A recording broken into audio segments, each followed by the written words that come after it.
everyone, and welcome back to another podcast episode. My name is Alicia Gogan, the host of the Glow Up Secrets podcast, where I help you expand your mind and become more self-aware so that you can glow up into the best version of yourself. Happy Sunday if you're listening to this on a Sunday. I hope everyone is well. Today I want to have a discussion about unlearning the lies that keep you small and make you forget your worth. The lies, the things that have happened in your life that put blinders on you, that make you afraid to ask for more in your life. So I was talking about this on my vlog channel, and if you are not subscribed, and if you did not know, I do have a second channel. It's just my name, Alicia Gogan, and I'll have it linked down below. I basically do lifestyle vlogs. But of course, you guys will get like mini podcast episodes in basically every video because I can't help myself. But in my recent video, I was reading a book actually called A Return to Love, and I might actually reference this in this episode. It's a great book by Marianne Williamson. I absolutely love her. She is such a spiritual guide for me personally. But that book and things that I was exploring and have explored in my own life was this thing that happens to everyone. So when we are born, we come on this earth just whole. We are worthy. We don't second guess ourselves. There's no self-doubt. There's no comparison. There's none of that. It's pure innocence. It's pure love and light. If you believe in God, you're basically made in the image of God, which is perfect, which is love, which is the Holy Spirit, which is whatever.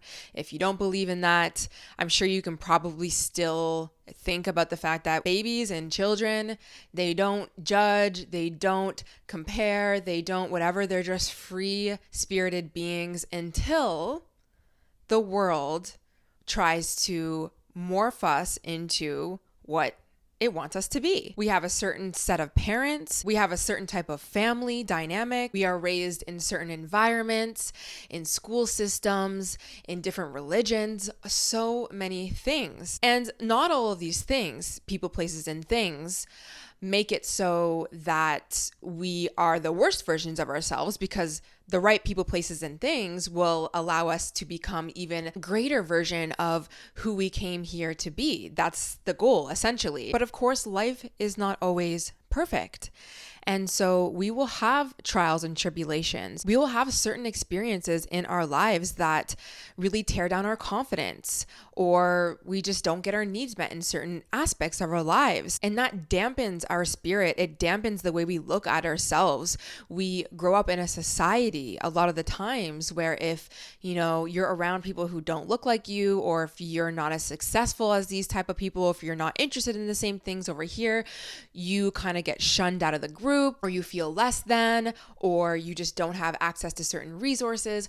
All of those life circumstances really start to morph you into someone that you're not. Whether that is you are now self-judging, or you don't feel worthy enough, or you just grow up in an environment where maybe you didn't have a lot growing up, or your needs weren't met, so you believe that you can't ask for more in your life, or you don't even know that there's more out there, that you can expand, that you can grow, that you can evolve. And what I truly believe, at least partly what we are here to do as humans, is coming back home to who we were before all of these lies and all of these self-limiting beliefs and all of this bullshit, quite frankly, was put on us to make us forget who we were when we came down here on this earth, which is pure light and pure love, and fully believing that we are worthy of our desires in our lives. We love ourselves. We love others. We want to share. We feel abundant. That is a very big mission that, quite frankly, all of us are trying to come back to without even realizing it sometimes. And what I mean by sometimes we don't realize it, when you go on a self-development journey or a transformation journey, which is probably many of you guys who listen to my podcast, me included, sometimes we believe the highest version of ourselves is just like somebody that we're not yet, like that person that you look up to, or these things that you believe that if you just achieve those things, then like that will be the evidence that you are a new version of you, things like that, like goals to hit, things to pursue. And it's not necessarily that those actions or having those desires are wrong.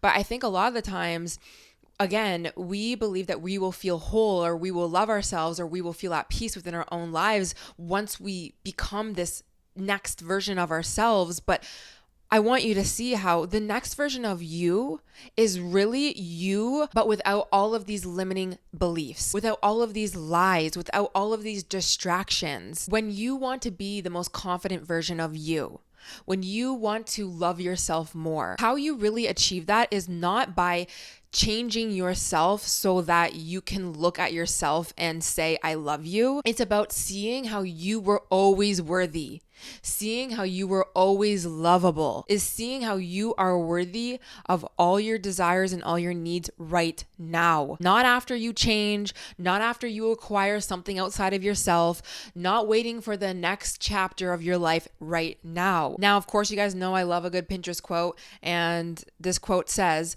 healing isn't about acquiring something outside of yourself. Healing is about returning to your natural state. And what it means to come back to your natural state is for you to remember that you have always been worthy and lovable and deserving of having your needs met and deserving of expanding and believing that you can grow and evolve and go towards your desires and do the things that you really want in your life. And I'm going to give you a few examples of some of the lies that were basically told to me in my life. And I'm sure some of you guys are going to see yourself in my own story. So I'm going to use my parents because your earliest programming typically comes from the people who cared for you. So whether that be your parents or grandparents, but of course it can be people who were in school systems or like religion, things like that. It's not just parents. But for instance, my father was very strict, very tough on me.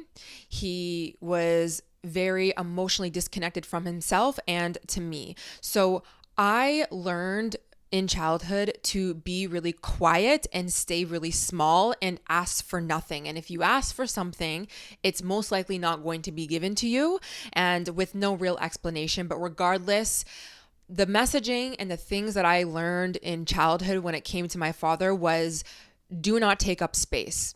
And I then translated that to a lot of other areas of my life. I stayed small in school. I also stayed small in relationships. I just didn't believe that I was somebody who was allowed to have a voice and voice my opinion, but even outside of opinion, voice my needs and my wants. And when you're a child, you will do everything you can, possibly everything you can to stay safe. That is what we do as human beings, and that's what you do as a child. So if your life circumstance is being presented to you as a child where it's like, hey, dad says don't take up space, dad says absolutely not, dad says you have to be quiet, you are going to be quiet.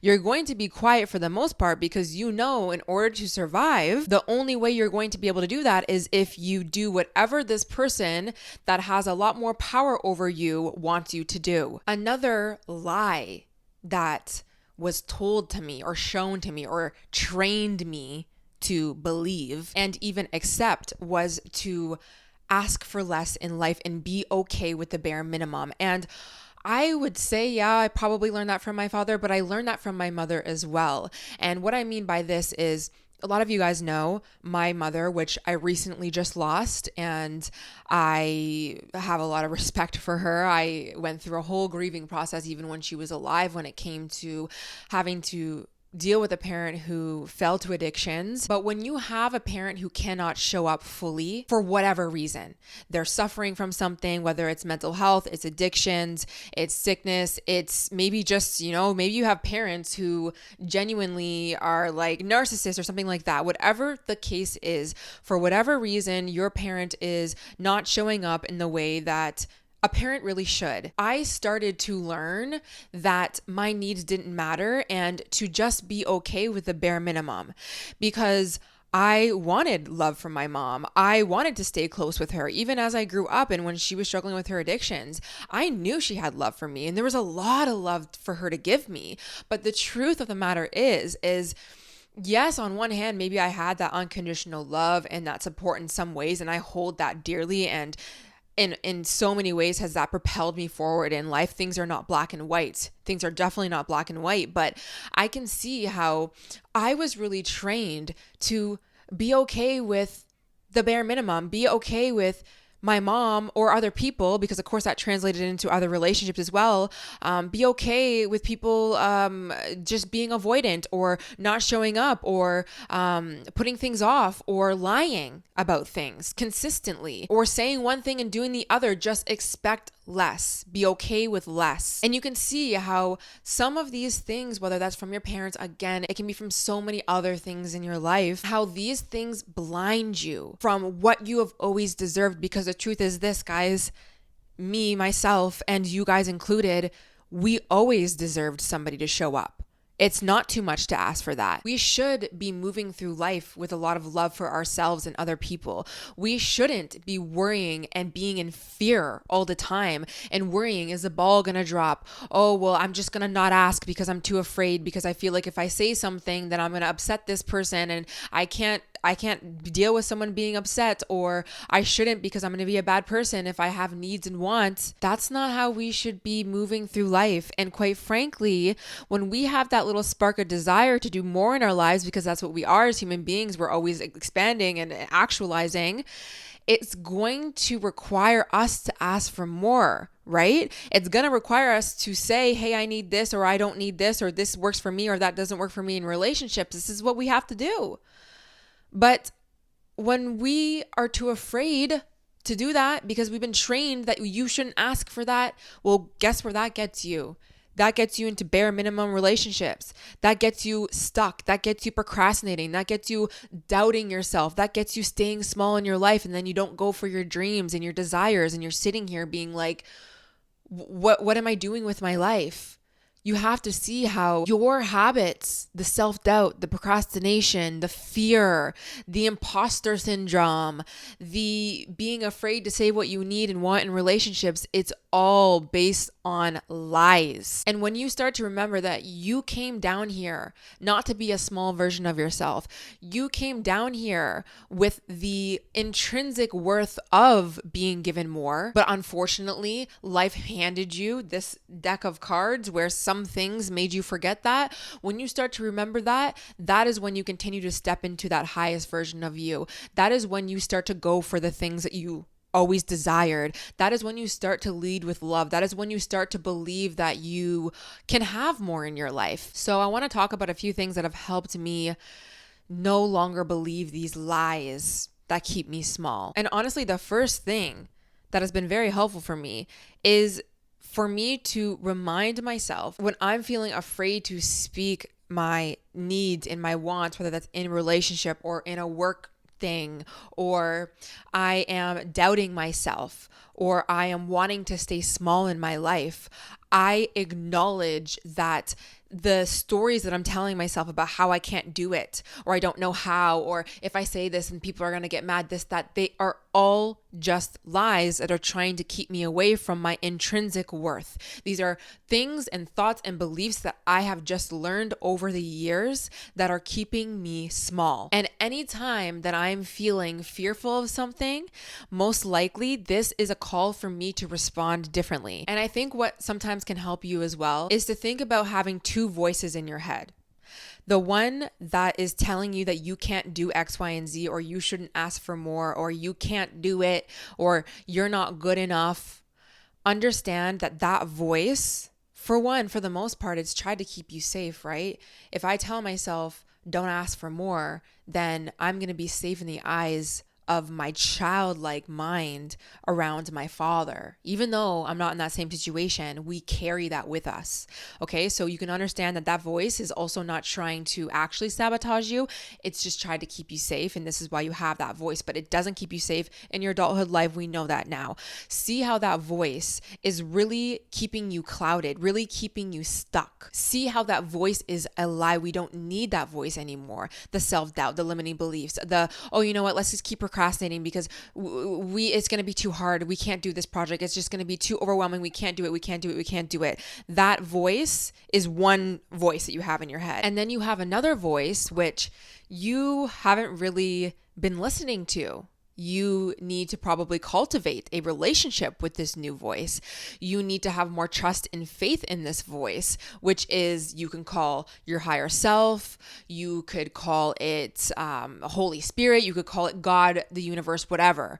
It's this intrinsic worth that you came down here with, that you have forgotten. It's also the voice in which this message is coming to you in, right? Like, I'm making you believe that you could have belief in yourself. So even if you want to think about, in a certain situation, when it's calling you to respond to something, you can ask yourself, well, the fearful version of me, what would I do? Which is probably not do the thing, or second guess yourself, or, not stand up for yourself.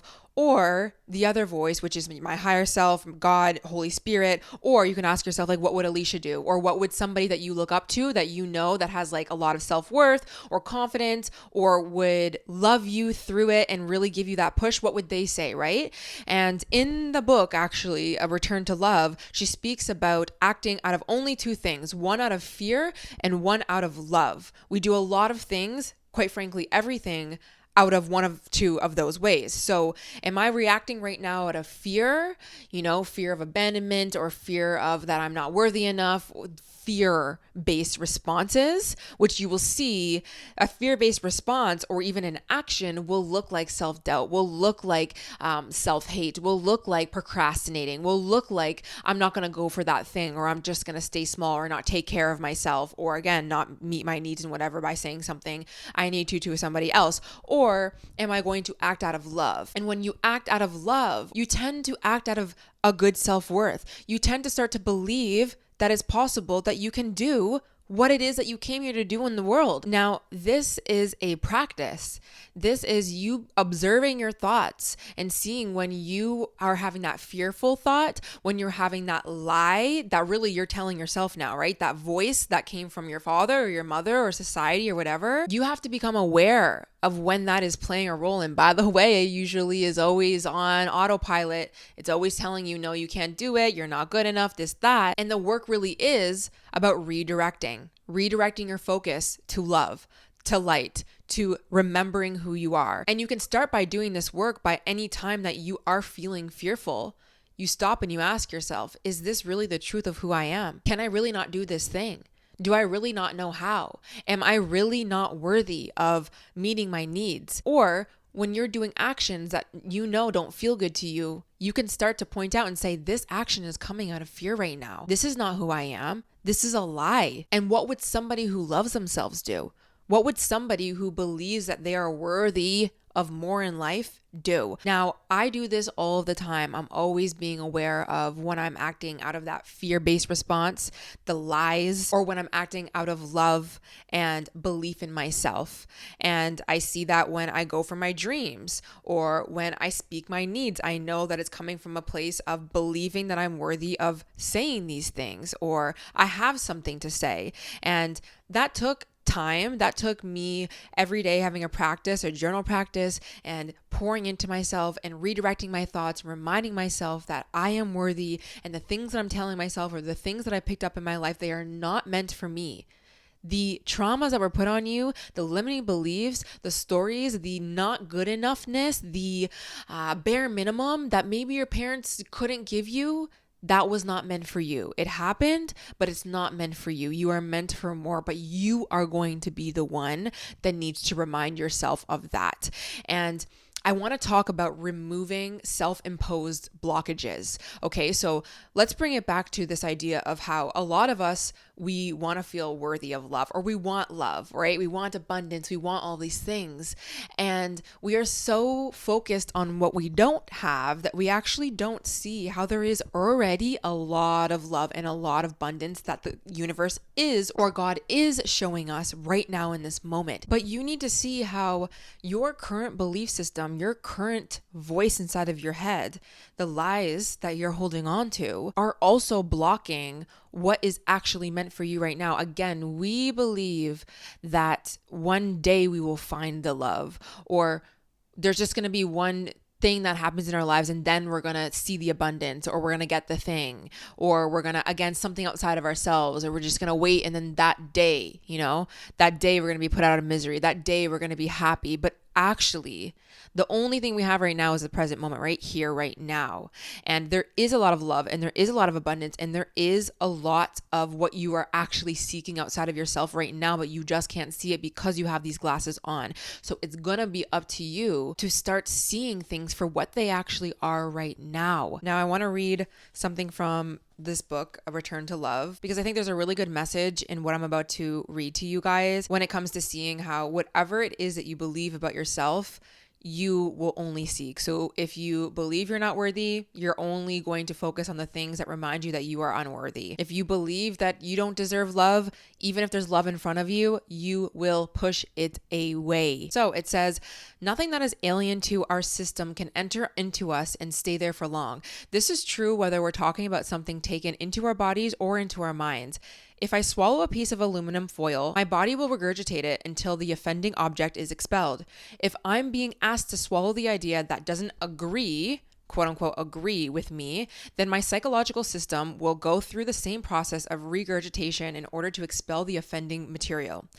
If I'm convinced that I'm not good enough, I will have a difficult time accepting someone into my life who thinks that I am. It's the Groucho Marx syndrome of not wanting to like anyone who would want me in their club. The only way that I can accept someone's finding me wonderful is if I find myself wonderful. But to the ego, self-acceptance is death. And what she really means by to the ego, self-acceptance is death is coming back to that voice that we have created to keep us small, right? So my voice of I need to stay small and I need to not ask for anything and my needs don't matter and my desires don't matter and that's just what I've learned in childhood. Basically, if you're trying to tell me that my needs do matter, if I am worthy, to that voice inside of my head, that is death to it. Right? That voice is like, oh, damn. Okay. You're trying to kill me. Like I no longer exist then if you operate out of a place of self-acceptance and self-love. I can't exist. But what I've found in my life is reminding that voice, reminding my ego, reminding myself, whatever you want to look at it as, that it's okay that we no longer have this defense up. We are not in the same situations for the most part where we have to stay small. It doesn't even make logical sense. It does not make sense for us to move through life and continue to believe that we're not lovable and we're not worthy and that we shouldn't ask for more or that our needs don't matter. We have to tap into the loving part of us that knows the truth of who we are, the higher self version of you, God, if that's what you want to lean on or believe in or whatever, the Holy Spirit that knows that you were made in the eyes of that energy, love. And you have to come back to that. You have to remember that. You have to remind yourself that you do not need to act out of fear. And how you can also do that though, is to remind yourself of the love that is being presented to you now and see how you are pushing away a lot of things that would help you believe that you are worthy. Because this is another thing. We're like, okay, so I want to work on my self-love, or I want to work on my self-worth. I want to believe that it's possible. I don't want to have imposter syndrome. I don't want to have all of these things, right? Okay, so what's the remedy? What's the thing that can just like turn a switch and change the way that I look at myself? Well, it starts by pointing out the things that are going right in your life, pointing out the ways in which that you are worthy right now, pointing out the ways in which you have people show up for you. Do you have a friend? Yeah, I know you're crying about the fact that you don't have a full friend group and you want this dream friend group or you want this dream relationship or this, that, and the third, but can you look in front of you right now? And can you at least say that you have one person that would show up? And instead of writing out a mental list every night about all the ways in which people are not showing up for you and how they have all their downfalls and how they should do better with their lives and how they should show up for you better. What are the ways in which they are? How are they doing actually the best that they can with what they have? And this is not about accepting the bare minimum and allowing people in our lives to treat us poorly or allowing bad experiences to continue to play out in our lives. It's not about that, but we do get in our own ways a lot of the times. I know I have. I've complained about how life is lonely, life is depressing. Oh, I can't wait until this thing happens or this season comes or when I have more money here or I have this thing over here. Well, what about the things that I do have right now in my life and the things that are doing well? Can I not be grateful? Can I not be blessed? Can I not focus on that? But also, the reason why that's important for you to focus on that and see that is that is how you're going to train yourself to believe that you are actually worthy of abundance and love and how it's here right now present for you. Because how else are you going to do that? You think that there's going to be some person that's going to walk in your life and convince you that you're worthy of love. You're just going to have this dream relationship, or once you get that money is going to convince you that you are living in abundance. That's not how it works. It's literally not how it works. It changes from within. You change first, and then you see it reflected out into your reality because you're looking through the lens of love. You're looking through the lens of I am worthy. There is abundance. There are opportunities. I can do these things. But what we're doing is we're sitting here and we're waiting and we're wondering when that person, place, or thing is going to make us feel better about ourselves. And it's understandable, right? Because that's how we're taught, but that is not how it actually works. Now, another Pinterest quote that I felt resonated to what I'm speaking about right now says, there are people waiting to meet you. People waiting to love you. There are places that stand still until you've stepped foot in them. Something really beautiful could happen for you in the morning. There is so much waiting for your arrival. Arrive there. And this is the thing. The universe, God, whatever you want to believe in, it's waiting for you to remember that you are worthy and you are deserving. It's waiting for you to take the blinders off. It's not your fault that the blinders are on, but it is going to be up to you to take them off. It is going to be an active participation from you to say, you know what? No, I'm not going to believe that lie about myself today because it's a lie. You know what? No, I do deserve more. I wasn't given that in my past, but I do deserve it now. I am going to seek out the people, places, and things that will help me remind me of my worth. When I see myself acting out of fear, acting out of self-abandonment, I'm going to acknowledge that. I'm going to observe it. I'm going to ask myself, why do I believe that I still need to operate out of this? Where is this coming from? When you start to get curious about your own self, when you take a second and you listen to yourself, when you observe yourself, you slowly start to get out of these patterns. There's not going to be this one thing that changes things for you. It's going to be you waking up and you committing to you coming back home to yourself. You do this through listening to podcasts. You do this by reminding yourself of your worth. You do this by putting yourself around people, places, and things that again reflect that worth back to you. You do this by no longer pushing away compliments or pushing away love and reminding yourself in the moment. When I'm doing that, it's because I'm staying small here and I'm believing those lies, and that is not who I am. That is not who God wants me to be. That is not the highest version of me. How can I every single day remind myself that there is love here, there's abundance here, and even if I cannot see it today, even if it is so difficult, even if it's very, very true that the circumstances are showing me that there's not much here, I'm going to remind myself that it is coming, even if I cannot see it right now. I am deserving, even when somebody right here in my life is showing me that I am not. I am not going to accept it anymore. I'm going to do the best that I can to walk away from things that do not serve me, but I am not going to feed into the lies anymore. And this is the mindset and this is the lens that you need to start moving through and having if you want to become this new version of yourself or the best version of yourself, if you want more in your life. It is all available to you right now, but it starts with a perspective shift. It starts with a coming home to self, a practice of you coming home to yourself. And it's uncomfortable at times. You don't know how at times, and that's okay. But life is requiring us to stop ignoring, stop running away, stop suppressing, stop forgetting who you are. The last thing that I'll say, and I've already basically said this, but it really is a journey, okay? I really want you to understand that it is a journey. When you're talking about rebuilding your self-worth and loving yourself more and looking at yourself through the eyes of God or love or whatever, it takes time. Not every single day you're going to be able to see it. Not every single day you're going to be able to have that strength to be able to stop yourself from the impulse of acting out of a place of fear. Give yourself grace when you do that. Understand why you're doing that. It's not from a place of self-sabotage. It's actually from a place of you living your life just trying to protect yourself. Okay. And that is really good when it comes to change, because if you want to change, you can't hate yourself out of change. You need to understand why you did the things that you did, or why you're operating out of this way, or why you're speaking to yourself in a negative light, and to have compassion and grace. It's not about accepting it, but it's about having compassion and grace for yourself and being like, okay, you know what?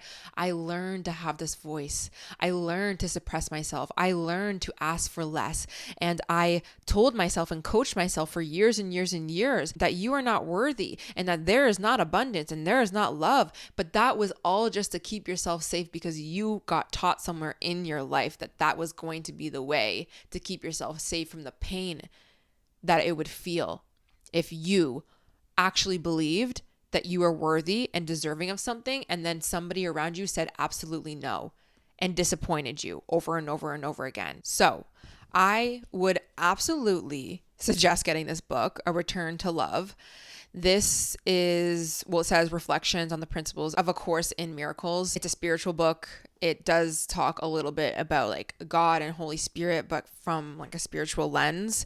And there's some really good takeaways and really good key insights here, especially when it comes to self-love and moving out of a place of love versus fear in the world as well, and how it can really heal yourself and others. So I'll have that book linked down below if you're interested in it. It's really a good book, but please let me know in the comments, and also on Spotify, if you listen on Spotify, what topics that you want to hear next in regards to self-love or confidence or anything in specific. Please let me know. Make sure to like this episode if you're watching on YouTube. That way you will get recommended more of these topics. Same with Spotify. You can, of course, comment on my question that I pose on the Spotify app, and make sure that you are also following on Spotify or Apple when it comes to the podcast, so you never miss an episode. I hope this message resonated in some way or reminded you of something. I really wanted just to talk about this because I felt like it was important to kind of, have this message of just remember that you acting out of fear or these self-limiting beliefs, they're lies. They're lies that are going to keep you stuck. You know that, but it's time that you remind yourself of that, and you see how you're playing it out in your life, and respond more out of love for yourself and others. And you do that through practice, and you also do that by seeing the love and seeing the abundance and seeing the beauty in what is in your life right now. And I know it can be hard. You guys know that I'm going through a very hard time right now, and I still make time to see the beauty and the light in things, because there always is. And maybe actually the last thing I'll say before I go is I'm looking up to the sky right now, if you're watching on YouTube, because it's gray right now. But if you've ever been on a plane and it's gray, wherever you are, you will understand, and you will know when you get up above those clouds, it is always blue. The sun is always there. Okay? So on your darkest days, on your most gray days, we don't pretend that the gray days aren't there. We don't sit here and look at the gray sky and be like, it's blue. It's not blue. But to help us on the days that it is gray is to remind ourselves there is a blue sky. There is sun behind those clouds, and it will go away eventually. So how do I weather this storm right now? How do I remind myself that I'm going to be okay? How do I see the beauty in whatever it is that I have right now? How can I just be with myself and not abandon myself and not tell myself that this is how it's always going to be? And one day that sky will not be gray anymore. Do not forget that. I hope you guys enjoyed, and I'll see you in the next one. Bye.